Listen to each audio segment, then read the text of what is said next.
All right, our next guest is a kickboxing world champion, Hollywood celebrity, and very good friend to the bodybuilding community. It's my pleasure to welcome Don the Dragon Wilson. Thank you very much. It's good to be here. Great to see you, Don. You know, it's funny because I've known you for many, many years. Obviously, I watched your movies growing up, and then, I've heard some of the people that I relate to in the bodybuilding world talking about you. One friend, we had a mutual friend, Kenny Castle, who's no longer with us. He was one of my best friends. I know. And all he did was talk about you all the time. He was always giving me updates on the movies and all the stuff you guys did together. And now Bob Goldman is producing your newest movie. So it's like I can't get away from you. Well, you know what? It turns out, and I think Chuck Norris and Billy Blanks are two people who kind of popularized the idea that martial arts can do something in the fitness world. You know, Billy had the Taibo, and Chuck has Total Gym. True. Now, of course, that's not the bodybuilding world, but I'm saying the average everyday guy better to do the Total Gym than do nothing. Right. Bodybuilders somehow relate to you on some level, and I think bodybuilders like the MMA, the mixed martial arts. Back in the 80s and 90s, it was the kickboxing and karate type movies that were real popular. And I think that by people just looking at you, they would never in a million years believe that you're almost 60 years old. I was shocked when I looked at you. Well, when you say almost 60, people think, well, maybe he's 57. I will be 60 in just a few months. I'm closer to 60 than I am 50. Now, 59. You told me an interesting story. In your family, people seem to reverse age when they hit a certain point. Well, we were talking about that. Now, this is, anything I say is anecdotal. I'm not a, I know I was at Bob's anti-aging convention this year, but not as an expert, just as, a person, if you want to do what I do, then maybe it'll work for you. But yes, my family, if you go to my Japanese side of my family, they're, Okinawa, Japan is where the longest living people on the planet live. The more centurions there, people over 100 than any place on the planet.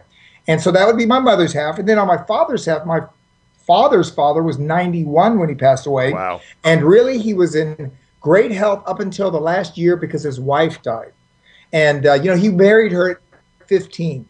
So he was with her from 15 to 91. Wow. And it is, unbeknownst to him, because in his day, men did not get depressed. You don't go to a psychologist and cry your heart out to him. In his day, men just took it. And he was in a depression and didn't know it. And if you study anything about the human immune system, you will find out, it's a scientific fact, if you're depressed, your immune system is not working at full speed. And that's what happened. His immune system dropped down, and then he got cancer and died at 91. So he probably would have lived to 120 otherwise, is what you're saying. Well, who knows? When does it have to break down? True. I don't know. True. Now, you mentioned something interesting because, we're going to talk about all the movies and all that stuff in a minute, but, Okinawa, you're right, people do live, like, typically over 100 years of age, and I've read some studies, and I don't know if this has anything to do with it. They say that the water supply there is very alkalinized and a very healthy water that the people drink, from the ground. I don't know if that has anything to do with it. Have you heard that? Yeah, I have heard that part of it, but there are studies being done right now. They are rushing to, it's called, I believe they call it a hotspot or something, right, of study going on, trying to figure it out. Because look, if we find out what is affecting them and having them, it's going to work for everybody. It's not because they're Japanese. And a lot of people say, oh, you're Asian, you last longer. No, well, listen, it's like the American Indian. There's a strain of American Indians genetically they can be 80 years old and not have a wrinkle. But there are some, they hit like 50 or 60 and they're wrinkled. And Asians have that also. I've seen many Asian men in their 60s and they're bald and they start putting on weight and they're wrinkled. So the genetic strains that give you predisposition to be able to live longer and healthier, I think it's selective. It's not every Asian. It's not every Japanese guy. And, and we just need to find out because, we're learning more and more about manipulating the DNA and our genes. So the potential for, I think, potential for longevity is, it should be studied, and the future looks bright. Let's talk about your martial arts career, because you were a kickboxing world champion. Yes, I fought for 28 years, and I talked to other champions, and I look, some of this stuff, it could be true. Maybe there's one other person, but I think I had probably the longest professional career in the history of the sport. I turned pro in '74 and retired my last fight 2002. That's 28 years as a professional fighter. I heard you was a rumor that you wanted to fight again. I signed the contract last year. What are you, crazy? How many more years would that have added? That would have added another 10 to my. I'm already 28 years as a fighter. Why would you want to fight at 58 years old? You know what? I'm no different than all fighters. Do you know when I've retired 3 times? Fighters are retired for good when you quit offering them money. when they offer me the money, and my body feels great. I told a story. I spoke at the anti-aging convention in Vegas last year. Right. And I told a story that what they are doing, all the research and the products and things, I am an example. I'm a walking, living example that it works. Because when I was 45, I had every injury that had been predicted by the doctors when I was young. I mean, they all predicted this is what's going to happen to you if you keep going this way. I broke my right hand over 10 times. Wow. I mean, my knees, and I had operations in my ankles. My ankles were, when I played football in college, they had to take them every day because they were so damaged. I mean, all the sports I did, all the injuries, I could not barely I couldn't lift my hand up like this to comb my hair at 45. Right. I walked almost with a limp, but not quite. I had to walk out of the gym because of sharp pains in my hip, because most martial artists that have a career like mine, many martial artists, I don't say most, many have hip replacements. Yeah, I would think so from the impact. I was going to have a hip replacement, some type of operation on my shoulder, because, all the damage over the years of punching, because the same force I hit the bag with goes all the way through your arm and ends up in your shoulder socket. That's a very unnatural thing. Yeah, I would think so. The point is, what I did was, my wife had a chiropractor over at the house giving her a back rub. She doesn't have time to go to their office. She just has them come here. So he says, oh, you've got some hip problems and some joints in your ankle, your wrist, and all that. He said, take this, and it's not a prescription. It's just products from health food stores. He said, take this stuff, try it for a while, see if it works. It could work for you. You might not have to get that hip replaced. So I didn't believe it. I just tossed that thing. Well, my wife went and bought all those supplements. And I had a case of things to eat. Now, either I'm going to eat that stuff or I'm going to get a divorce. I'm going to be moving in with you, Dave. So I'm already screwed up. I don't need any. We don't need any more cripples in my house. Well, it was not the placebo effect, because the placebo is you so believe it's going to work, it makes it work. Well, I didn't think it was going to work. I took it, and then what happened was, as I was taking it, and when people said how long, it was at least 6 months of taking this, because she bought a case of this stuff. And then people say, are you still on it? And I said, no. Whatever needed to be healed, my body healed it. Now, if I do another 20 years of kickboxing every day, I'll probably have to do it again. That's crazy. But aren't you scared? I am pain-free. There's no problem in the shoulders. I have never had that sharp pain in my hip since.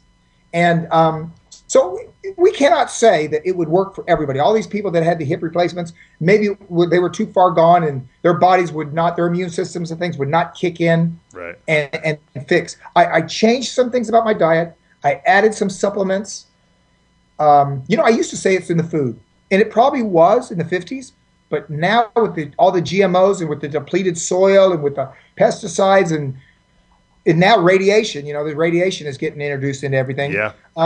It's not in our food. We need to take supplements. The companies that are out there that are making like a superior product, of course, not all of them are going to do it. Some of them are going to cheat and lie and stick sugar in it and everything else. Right. But there is our science. We put a man on the moon. We can make a better food source for people. Do you believe in like hormone replacement, like as you get older, for anti-aging?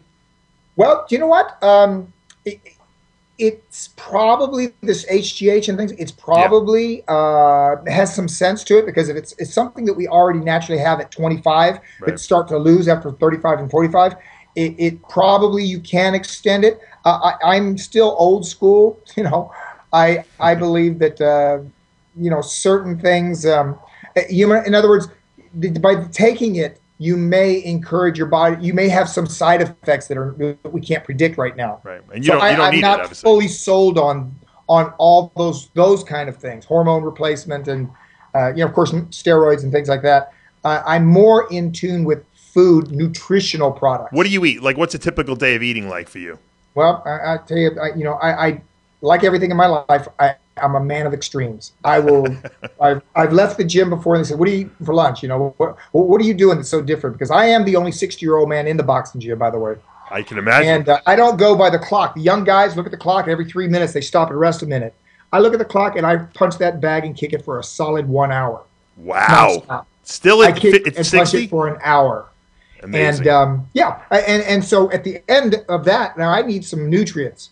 And I read once where there was a guy. It's the longest, I think, in modern times, case of a guy surviving like a shipwreck. He was out in the ocean for maybe 44 days or some over a month or something. And the reason he survived is he craved certain parts of the fish that we normally don't eat. Right. And had he not eaten those parts of the fish, he would not have been able to survive, according to scientists. I don't remember the guy's name. You probably can Google all this. But I read that and I thought, you know what? If I crave something, I'm going to go, maybe my body's trying to tell me something. Right. And recently, and when I say recently, I'm talking years, last couple of years, I've craved really green vegetables. And I eat a head of romaine lettuce. You ask me what I eat when I leave the boxing gym. They say, "What do you have for lunch?" I said, they said, "That's it." I said, "That's it." An entire head of romaine lettuce. Now, of course, in the morning I juice. I put every single fruit that I've got in the house. I put the protein in there. Sometimes I put eggs in there. I mean, I make substances to eat that aren't necessarily, what did Jack LaLanne say? If God didn't make it, I don't eat it. Right. Same. You're the same. Well, it's not, well, you know what, though? God did not make the supplements that I'm taking, and I'm eating those. But also, if we want to go all natural, how long would it take us to get to the moon by flapping our arms the natural way? True. Our science does have a value, and we can scientifically create high-grade protein without the fat, the cholesterol that would, be clogging our arteries and that type of thing. So, no, I'm not. My father was an engineer during the 60s, during the Kennedy years, when the best scientists in our country were at NASA. And I was following his footsteps. I was an engineering major. So I have a lot of faith in science. So you eat, how many times a day would you eat like a healthy meal like that? Are you into like 6 times a day, or you do like 3 times a day? I snack. Now I forage. Keep cans of almonds, and I'll eat a couple of those. I never go. I don't want to say never, because I'm not a fanatic about anything. You know what? And everything I tell you about my normal lifestyle, how I eat, it all goes out the door when I travel. And I travel a lot, unfortunately, because when I travel, I'm eating desserts, and I don't get to exercise. But when I'm home, if I can control my environment, my eating environment, I eat. It's not even meals. I eat all day. You just, whenever you're hungry, you put stuff in your mouth. I guess you'd call it grazing. If I walk by the refrigerator, I might check it out and see if there's an apple in there. If there, it's just part of my daily routine. And look, I was at a sporting goods convention and the National Sporting Goods Association in Texas once, and there was a guy who had something where you hook yourself up and it gives you your body fat. So there was a big crowd kind of following me, seeing what I was going to experiment with. And the guy said, "Mr. Wilson, come over here and try this. Try this." So I hooked it up, and he goes, "What are you in training for?" And I said, "Nothing." And he said, "Well, what are you work training?" I said, "No." I said, "I'm acting, doing movies." I said, "This is just the way I walk around." And he looks at me and he says that, he said, "I had the body fat of an Olympic swimmer." Wow, that's amazing. How low is it? Single digits? I don't remember, because this was a few years ago. By the way, at that sporting goods show, I met Muhammad Ali, which was one of the high points of my life. He was there, and they brought the two champions together for a photo op. So that's great. Did he know who you are? But anyway, so my walk around weight is my fighting weight is 175. I walk around at 180. So if you told me I had to fight tonight and make 175, I'd skip a meal, probably dehydrate myself, which is not healthy, but that's what we fighters do.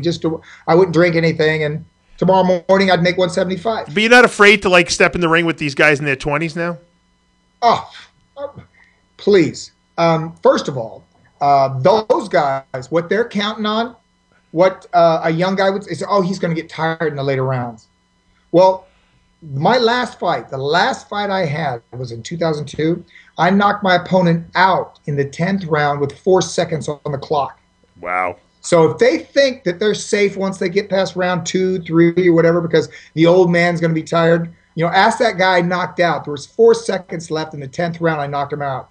You know what's amazing, Don? That you have so much passion for fighting still. Because I noticed a lot of guys, when they go into the show business, they forget the fight. And they're like, oh, I don't want to get beat up anymore. I'd rather just make movies. But you still want to get in the ring. Look, truth is, I try to find the enjoyable parts of being in the film industry. But making movies is a job. I never envisioned, I didn't get into fighting to be an actor. Believe me, there's a lot easier ways to be an actor than being a professional fighter. Right. This was something that it was suggested to me by Chuck Norris. When he was done fighting, he turned his kind of fame in the martial arts into a martial art action star career, and then he did the Walker, Texas Ranger, and now he's retired. But he suggested it to me.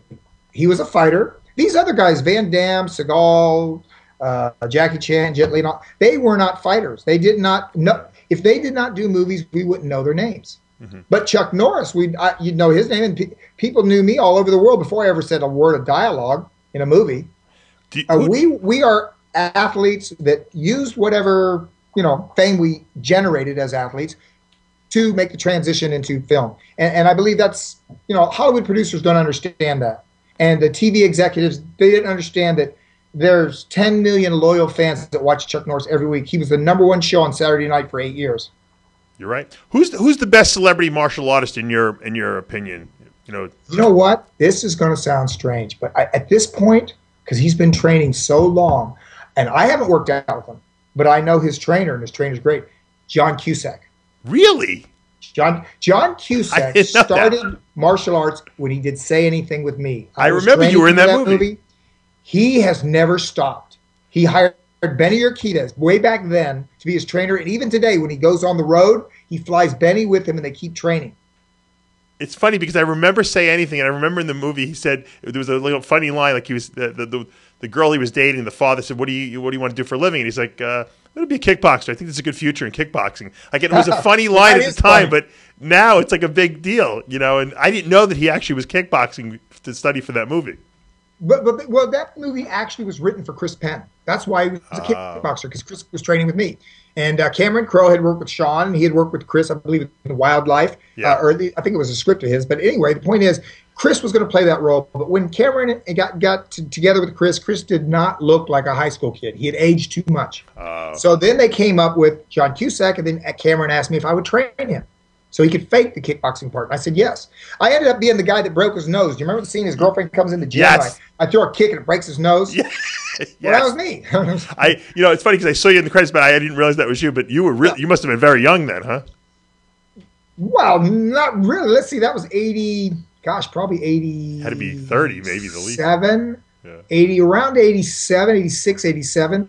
So I was, in my 30s. Yeah. Right now, 30s is young. Yeah. Now, what about like the Jackie Chans? You see Jackie Chan do all these crazy. Supposedly he does all his stunts himself. Does that impress you? He used to. Yeah. Oh, he doesn't do it anymore. Well, look, if you're a film company, yeah, and you get bonded, so there's an insurance company, and they say, well, if anything happens, we'll give you your $100 million. That insurance company would not let Jackie Chan do, a jump off a building or whatever, the kind of things he used to do. He still does all the fighting, I'm sure, and he does as much as they can safely have him do. But if I was to just get a sprained ankle on a movie, it would shut down production. Right. True. And the same with Jackie. So at this point, his old movies, the highest budget Hong Kong movie might have been a $4 million movie.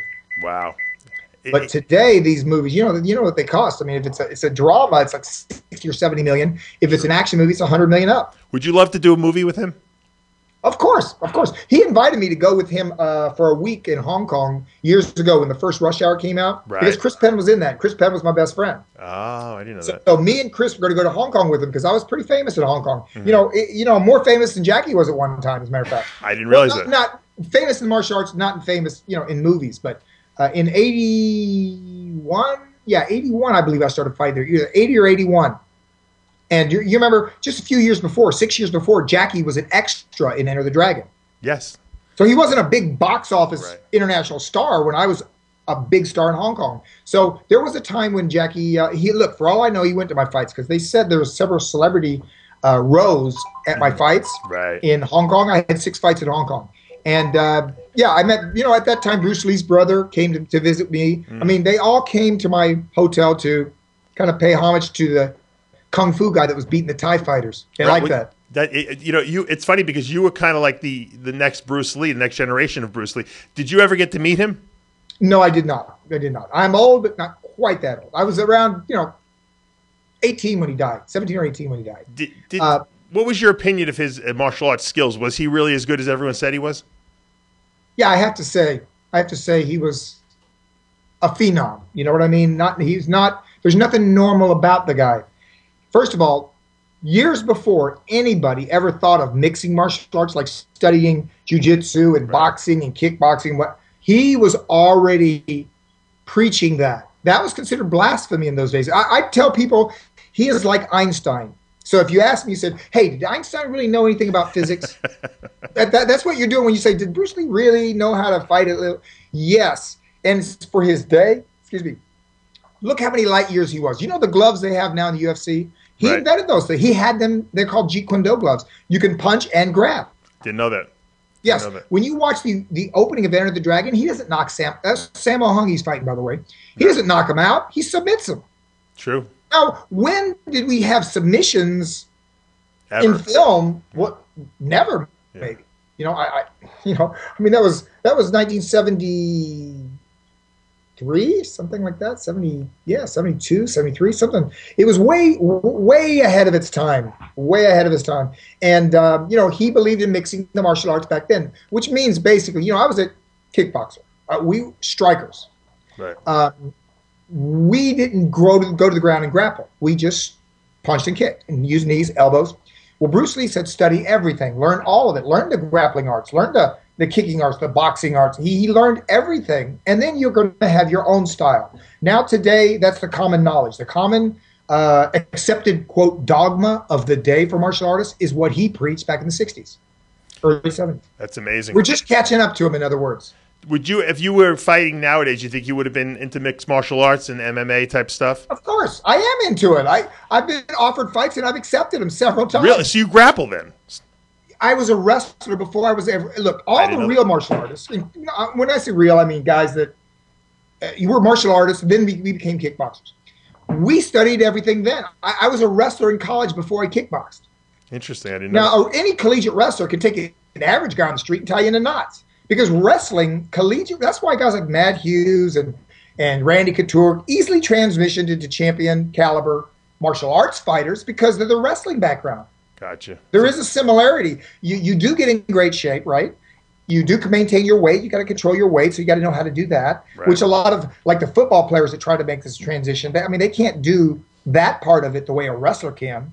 Go up in weight, down in weight. And you know about balance and about how to use only the muscle that you need to accomplish the task you're trying to do. A lot of people, when they get on the ground, the reason why they immediately get tired is they use their whole bodies. They're flexing every muscle on the body, and they only need to do certain ones and use leverage instead of pure muscle to control your opponent's body. Interesting. And a lot of guys don't know how to do that. Guys who come from striking, if you get a taekwondo guy and he tries to become a grappler, it's not going to work for him without training, without the proper training. With the proper training, you can do anything. But anyway, I started as a wrestler, then I went into kickboxing. Now, there was no mixed martial arts, so all I could do was punch and kick. Sure. But I fought under every set of rules that existed on this planet. I boxed. I kickboxed Japanese style. I did full contact American style. I did Thai boxing. I fought in Bangkok. Whatever fighting they had. Look, I tell people I'm a mercenary. If you give me some rules right now and you got cash, I'll go in the parking lot and fight. I love it. It's just my nature. That's, I was, somewhere back many generations, I probably was a samurai. What was the toughest fight you ever had? Now the toughest fight doesn't mean he's what I consider the best overall fighter. Right. It's styles make the fights. There's a lot of guys that were difficult for me because of their styles. It just, if they had fought a little differently, they wouldn't have been so difficult. But There's so many. You know, I fought. Did you ever get hit really hard? Three times I fought undefeated world champions. The guys were undefeated at the time they fought me, and they were considered champions. And I beat all three. Wow. And their first loss was with me. And they you know, I fought a lot of tough guys. I fought Maurice Smith, who became the UFC champion. I beat him in Japan. James Waring, he was the IBF boxing champion, also WKA cruiserweight kickboxing champion. Fought him, Japan, 11 rounds. Back then they fought 11 rounds and won a decision. I mean, it was a tough fight. You know, fighting the Thai champion in his own stadium. Of course, what made the fight tough was not him. I had to drop 8 pounds minutes before the fight. Wow. How did you do that? I went to a sauna. Wow. And I just sat there until the scale. Well, first of all, they gave me a bad scale. I was 5 pounds overweight, I thought. So I get on the scale, and it finally says I'm 175. So I come to the auditorium, and I weighed in at 172. So I dropped 8 pounds just hours before the fight. You just sweat. It's 8 pounds of water.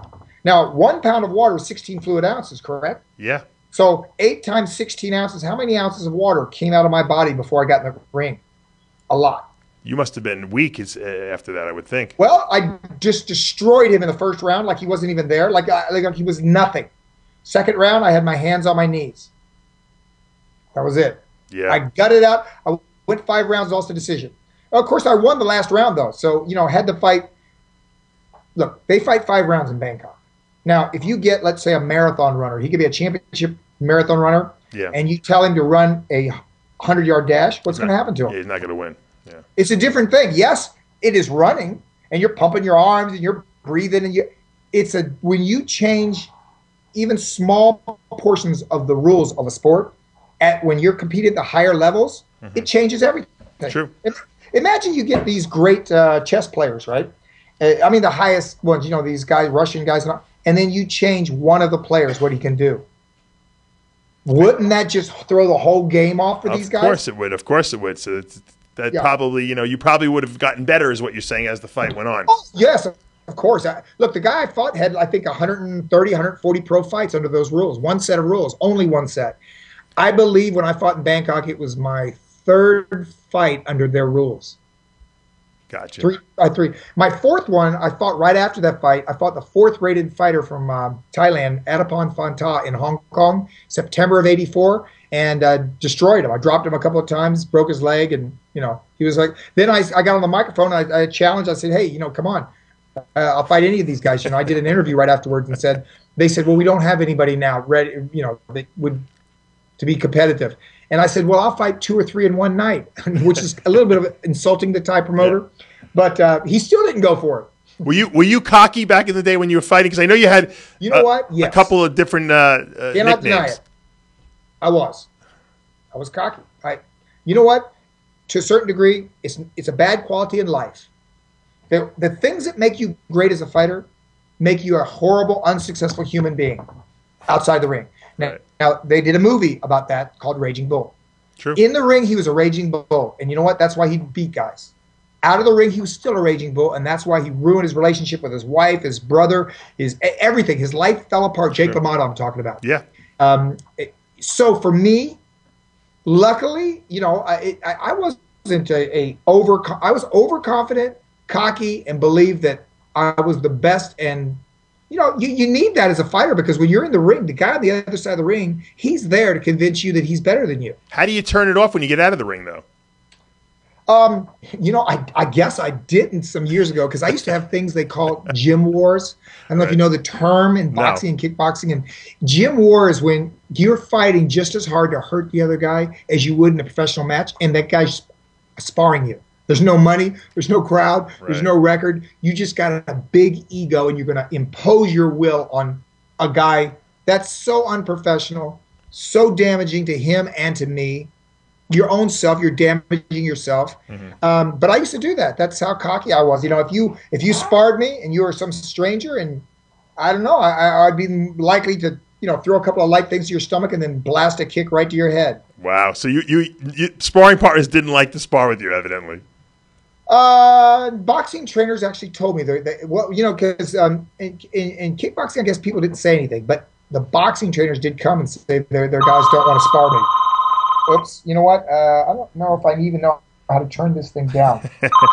Everyone wants Don the Dragon. Oh, here we go. This is going to... Is this working? Does it sound like it's going down? Hollywood calling Don the Dragon. They Shoot, want to get him for his next movie, I think. I don't know how to... All right, it'll stop. Don, talk to me about, you think this flashiness that you had going on and this cockiness was what helped maybe attract Hollywood to you? Because obviously they liked something about you. You were marketable. You were a good-looking guy. You had something that translated on the silver screen, so to speak. Is that what you think?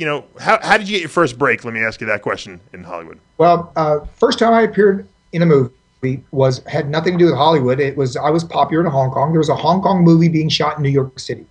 They wanted a bad guy, and they asked me if I'd be interested, and I said, yeah, sure. To me, it was no pain off. And it had nothing to do with my fight career, and I had no intention of being an actor. It's just something fun to do, appear in a Hong Kong film. And what I played the bad guy in the movie. I was a Japanese cop. It was called ABC in Chinatown. The only people that probably saw it are Chinese people in Hong Kong. It was a movie made just for their audiences. And I did that, and I had no intention to follow up on it. I just did one movie, and that was it. It wasn't big money. I made much more money, and it was much easier money being a fighter. So I didn't look at it as anything to pursue. But I met Chuck Norris, and he had mentioned to me back in, I guess, the late 70s, early 80s, that I should try it when I retire. So in 85, I thought, you know what, I've been Fighter of the Year in 84, had the title for 10 years. I won it, or excuse me, I turned pro in 74, and it was 10 years I was a pro fighter. I didn't need any more kickboxing. I'll go try the acting. So I moved out to LA in, believe it was May of 85. And Hollywood didn't discover me. Believe me, if you think back those days, when I got to Hollywood, they didn't even have black actors that starred in studio American films. I didn't realize black actors like Fred Williamson, any black actor, if he was in a movie, it was what they call black exploitation movie. Mm-hmm. They were not starring in studio Hollywood blockbusters. Right. There were no Will Smiths. There were no, Eddie Murphys. So not only were there no Asians, there were no blacks, but what happened was things started changing. It started, I believe, with Boys in the Hood. They'd have an all-black cast, and white America went to it. And little by little, the doors were knocked down. Now you got Wesley Snipes doing. I mean, black actors can star in Hollywood films now, no problem. Action films, but Asians could not. There was only one Asian doing Hollywood American films, and that was Shogasugi. Shogasugi was Japanese, 6 feet tall, and he was doing ninja movies. Right. So, of course, they needed him for those, right? They had a guy called the American Ninja. He was a white guy. But for the kind of movie Show was doing, they needed an Asian, and he was starring in movies. Yeah. I became the next one. I started doing movies in 88, started my first movie. And so it was Shogasugi. And then in American cinema, for all 30 of the movies I've starred in are all American films. Interesting. Now, they loved all these other guys you mentioned, they're starring in Hong Kong films. Chinese films. Jackie, Jet Li. Who's the guy now? Donnie Yen. Younger guys coming up. Un Bak, that's, what's the Thai guy? You probably know more than we do. Tony Jaa? Tony Jaa. Yeah. These guys are doing Hong Kong productions and Thai productions and Japanese they're not doing, like me, my whole career, American films. Right. I'm the first, and still it hasn't gone mainstream. I'm still the only one. Every time I've been offered anything bigger in the studios, I have to speak in broken English, and I don't do that. Was Blood Fist your first big, huge, yes, movie blockbuster? Yeah, and you know what? People don't understand. Blood Fist was released theatrical. It was released in 50 theaters. Only 50 theaters. They would only keep it for 2 weeks, and they moved it around the country slowly, so it finally was a nationwide theatrical release.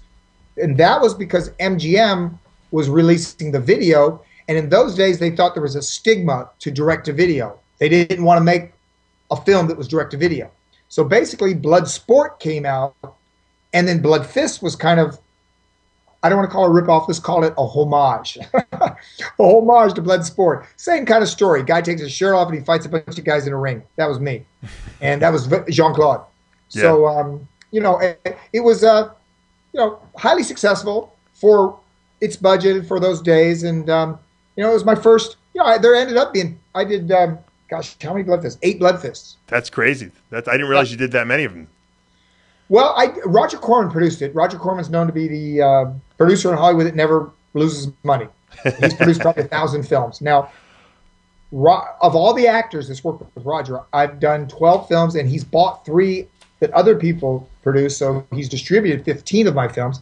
But I started 12. Now, David Carradine and I were signing autographs one day, and he said, Don, I've started more movies than anybody for Roger Corman. And I said, David, how many? And he said, 8. So David thought he was the actor who had started in the most movies, and you beat him. I had done 12, and Roger still offers me movies. That's funny. Didn't he do horror movies too? Yes, absolutely. Yeah. He did. He's one of the guys. They call him King of the B movies. Yes. And his movies were in the days of drive-in movie theaters, where you're a young guy, you want to go on a date. It's a pretty cost-effective date, and you're alone with the girl in your car because it was drive-in movies back then. Yeah, no, it was great. People, young guys today, may not be associated, but that was where us high school guys had all the fun. Well, you had to have an AM radio too. You had to listen to the movie on your radio, right? Isn't that how it worked? Sometimes, but they actually had speakers. The upper crust ones, they had a wire on the speakers, not a wire, and it hooks onto your window. Yeah. And so it has a speaker. Now that speaker, by the way, the quality of that, it was like the size of I don't know, like a silver dollar. It's a tiny little speaker. It's not surround sound, that's for sure. I don't think anyone went to the movies to really watch the movie anyway. So no, but I don't want to say Roger's movies were horrible. But I'm just no. I meant I think the drive-in movies. Yeah. But let me ask you a little bit. I'm going to put you on the spot here. You versus Van Damme. Who wins in a fight?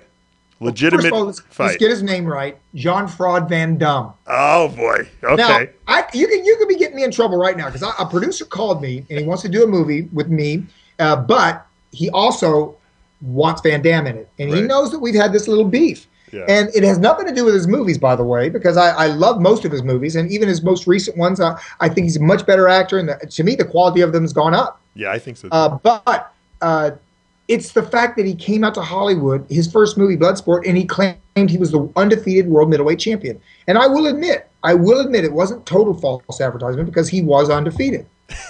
When you never fight a professional kickboxing match, you will not find him. You won't find his fights on YouTube. If you go to YouTube, you'll find my fights. Some of them I lost, matter of fact. Yeah. You'll find Chuck Norris. Right. You'll find anybody who actually fought. You will not. Van Damme did what they call point fighting. Now, people said, yeah, but, he was a point fighter. I said, yes, he did compete as a point fighter. That's like competing in touch football and saying I'm the NFL Super Bowl champ. Oh, my God. Wow. There's a difference. Is there a difference? I mean, of course. Yes. Well, people that are fans of his are trying to say, well, there's really no difference. Yeah, there is. I mean, touch football and NFL is 2 different things. Now, if he said I was a point fighter and I fought on the Belgian point fighting team as an amateur, that would be true. Totally true. And if he said, I never fought a top 10 fighter, I was never top 10, I never won a world title, that would also be true. Yeah. But he has never come out and said that. Yeah. And that's my beef against Jean-Claude Van Damme. Well, we had Chuck Zito on the show, and Chuck beat him up at Scores, a strip club in the city. So I don't think... I heard that story. I was with Chuck. By the way, just the other night, me and Chuck were watching the fight, Mayweather fight. Together. Yeah. Me, Chuck Zito, Michael J. White, I don't know if you know Michael, but sure. Michael played the Tyson. I got Michael as SAG card in one of my movies. I didn't know that. Yeah, he played Mike Tyson in that movie, right? Well, he was great. He looked just like him.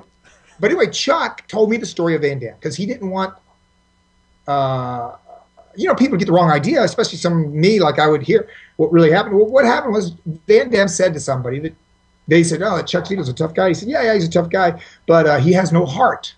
Right. Now, when the guy tells Chuck, Van Damme says you got no heart, that's kind of a challenge. First of all, how do you know what kind of heart Chuck's got? Just by my looking at him and what I hear and know about him, I think he does have a heart. I think he's not going to take 1 or 2 punches and quit. No way. So Chuck comes over and confronts Van Damme, and the way he explained to me was Van Damme was all puffed up like he was ready to do something. He took his glasses off. So Chuck said when he took his glasses off, he took that to mean it's on. Right. And Chuck hit him, and he went down. He was stunned. That was the end of the fight. There's no kicking and grabbing and whatever.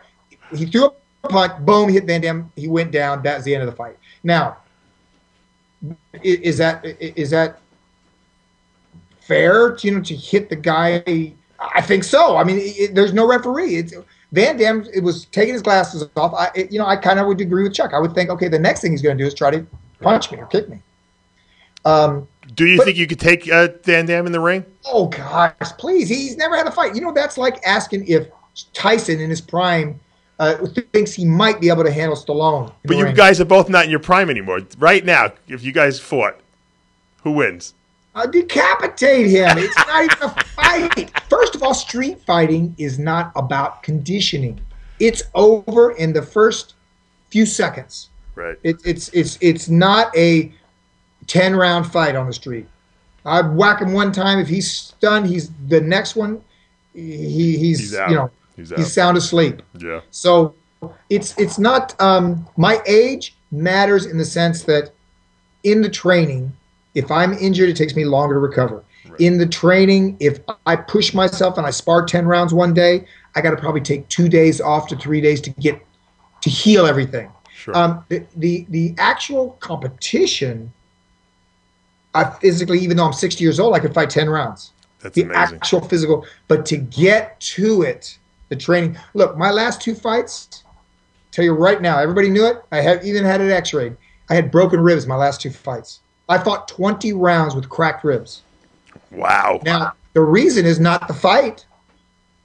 Today, if you hit me right in the rib, they don't break all the way through. It's a fracture.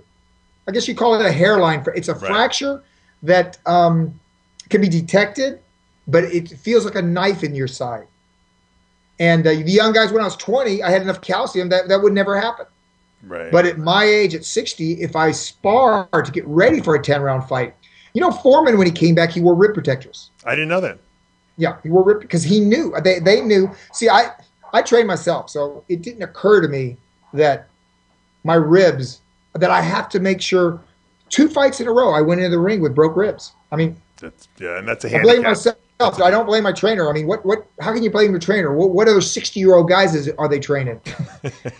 Let me ask you this. Whatever It Takes was one of your movies, and I remember that because we mentioned Kenny Castle earlier, who was a promoter in bodybuilding. He did all the casting for that, by the way. Yeah, almost everybody except the Andrew Dice Clay. I got Andrew. Tell us how that movie came about, because that was kind of a fun movie. I remember watching that. Well, it's one of a kind. Hollywood, we're all looking for that next great script. Believe me, every actor, we're all searching for it. And I got a script that had to do with steroids.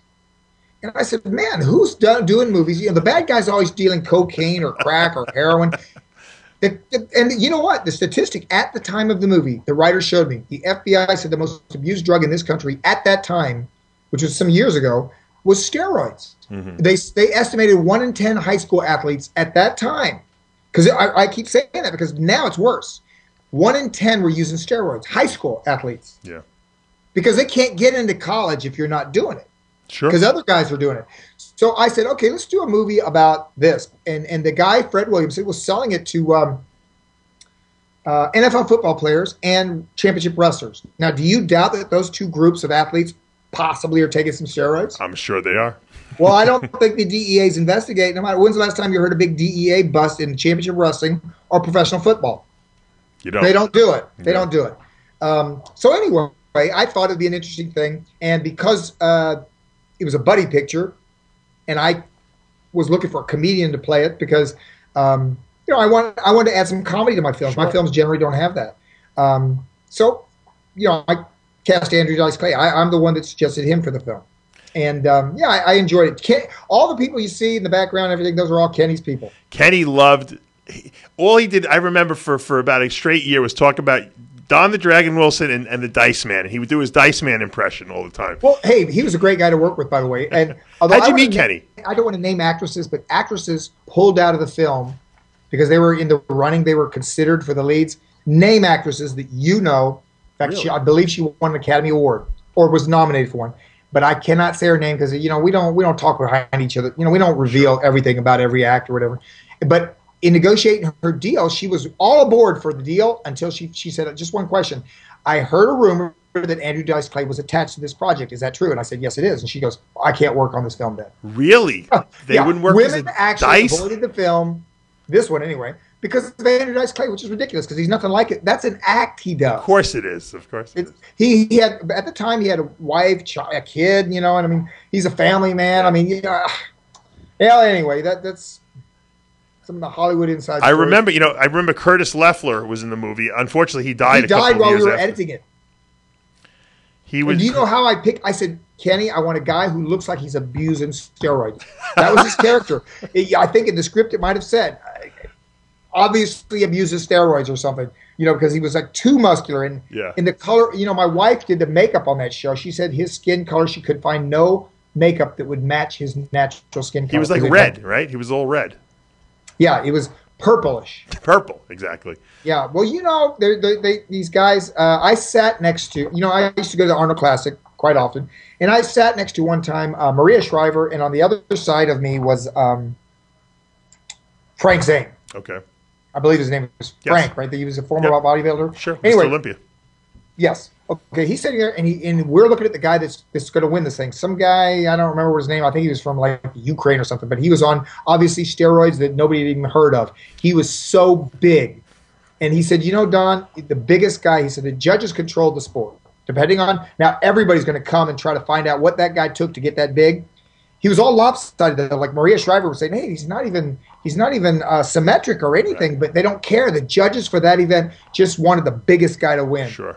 And he said it used to be about the beauty of the male body, and this is Frank Zane talking. And he said it used to be about the, you know, having the perfect body that every guy wanted to be like that, and every woman wanted her husband to look like that. He said, "You think the women that are looking, and we look out to the audience, he said, you think those women want their husbands to look like that guy?" I mean, the guy looked like a monster. Yeah. You know, and so the sport has changed, and you know, it's all these chemicals and things. I mean, it used to be, weren't those guys supposed to be healthy? Yeah. The look is a healthy look, not just the biggest muscles. Because if we keep doing that, why don't we just do this then? Allow surgeons to just implant prosthetics under their skin, just so that you got a guy with humongous chest, humongous calves. The human being, you make him look like a rhinoceros then. Have him walk on the stage like a rhinoceros and see if the judges say, okay, well, that's the way we'll go now. Sure. We'll allow, you know what I think Frank said to me? He said, you got to be a chemist to be a winner in this sport today. Because it's mixing all these chemicals to get the body to look that unnatural. Right.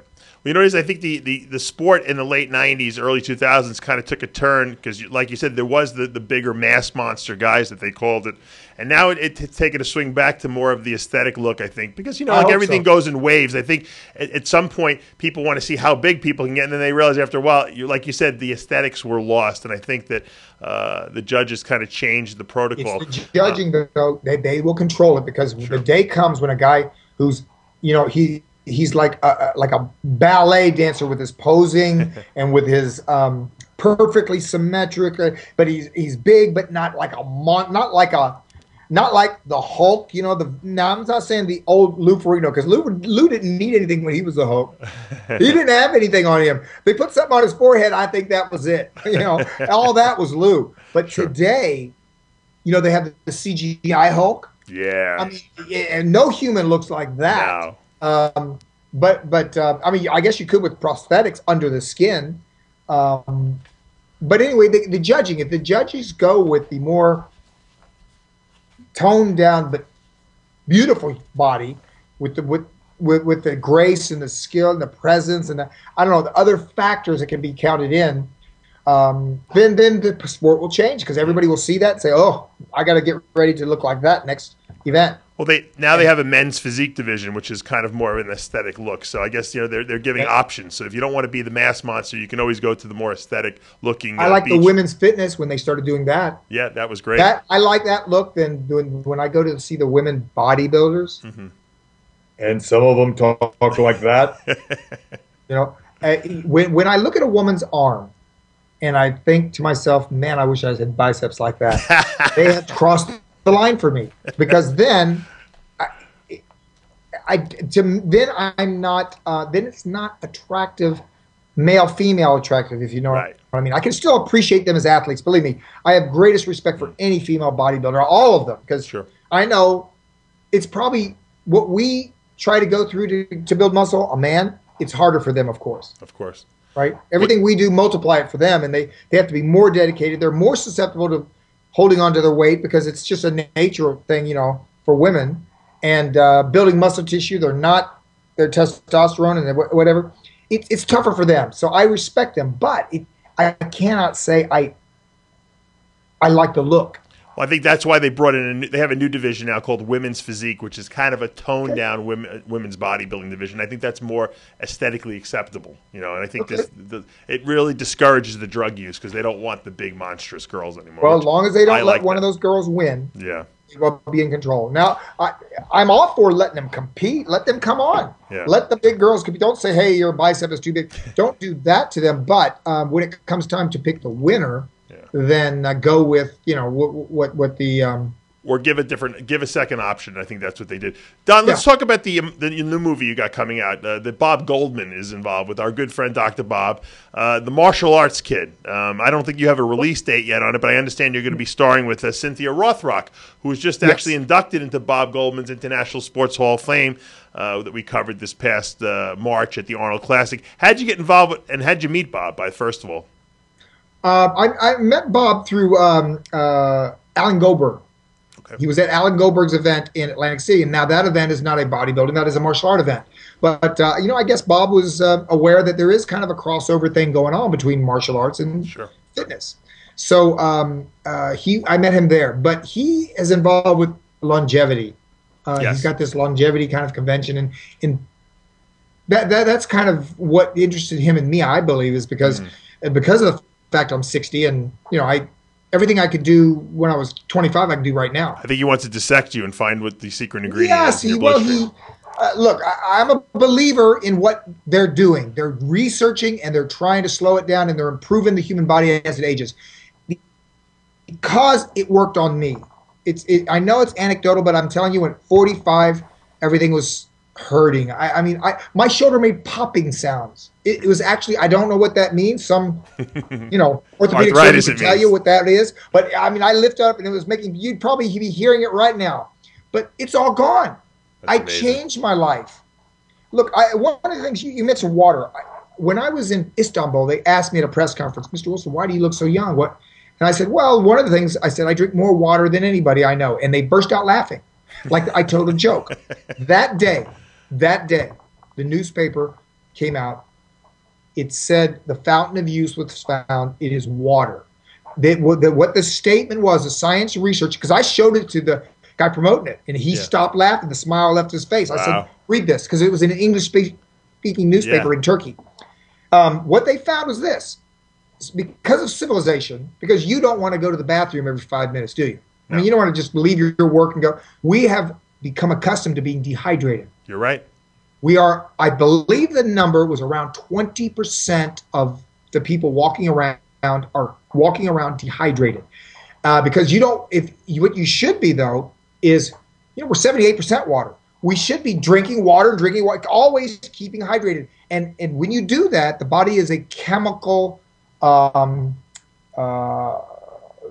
chemicals are reacting to each other on a constant basis, doing certain jobs.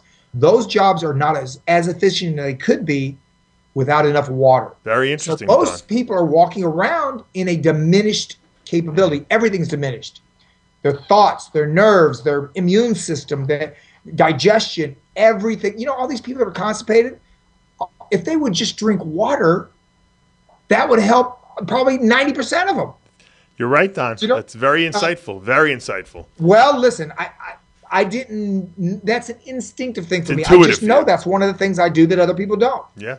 No, it makes sense. I drink water all the time, and I do go to the bathroom quite often or whatever. But I think that it makes sense that we keep hydrated because the chemical reactions have to be working at optimum, and this is a machine we live in.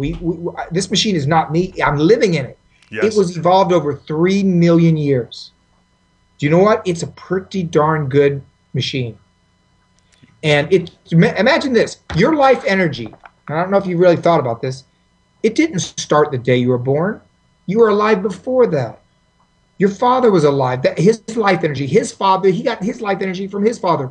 Do you know that when the first things he became alive on this planet, that was your life energy? That's how long it's been here. I'm not talking about 4,000 years of 5,000 years of civilization. I'm not talking about 3 million years of evolution of human-like creatures. I'm talking about the first life energy that entered a carbon-based chemical in the primordial soup. That's when your life energy started. And it's still in you right now. Probably even before that. It probably was around, you know. Well, it was something. Einstein says, you know, that this is one of the things he said is energy cannot be created or destroyed. It just changes forms. Yeah. It constantly changes. So, you know, I mean, although I'm not a religious person, I don't adhere to one because, believe me, I've been all over the world. My mother was a Buddhist. My father was a Baptist. I mean, come on. Everybody's got their own religion. We don't know what's going to happen. But I think Einstein's right. We have a physical, we are energy beings. We have a physical energy thing happening. We have a spiritual thing. And I believe it just keeps going forever. You know, I don't know what's going to happen when we die, but, you know, I'm not going to spend 1 minute worrying about it. I don't think you're ever going to die, Don. I think you're going to live forever. I'm going to take some notes. Me and you, because, you know, everybody else, you know, they say the good die young, and so, you know, that's why I've lasted this long anyway. Don, the new movie coming out is The Martial Arts Kid. There's no release date yet. Story. It's a great story. It's good, you know, a coming of age thing. You know, it's about a troubled kid who, through the martial arts, can, you know, get his life together and get his priorities right. And it's a great theme for all martial arts. You know, we are right now, like you said, Bob Goldberg's one of our big producers in it. But we've got a Kickstarter program going on. If I could just plug this for a second, Kickstarter.com is a website where they've raised millions of dollars to make movies. And we're not looking for millions, but we are looking for help with, you know, as what they call backers. Gotcha. And a $5 backer to us is good as gold because it ups our number of people. What's the website, Don? Well, it's called Kickstarter.com. All right. And you just punch in when you get in there, they'll ask what movie, and it's called The Martial Art Kid. All right. So if they punch in The Martial Art Kid on the website, Kickstarter.com, and they get a lot of things. You know, we don't ask you to give $5 and you get nothing. I mean, you know, depending on how much they put in the movie, donate, they get T-shirts, they get DVDs, they get autographed pictures. I think there's actually I think it was bought though, but you can actually sit with me at the world premiere of the movie. They actually auction all kinds of stuff off. It's a new way of making movies, Dave. All right, I'm going right now to Kickstarter.com. I'm going to put in the Martial Arts Kid. I'm going to donate. Don, it was great talking to you. We're running out of time here. Right after the Martial Arts Kid comes out, we're going to see the celebrity death match between Don the Dragon and Claude Van Damme. And I have a feeling that Don the Dragon will emerge victorious. Thanks for talking to us today. This was a great interview and a great honor for me. Thanks for having me.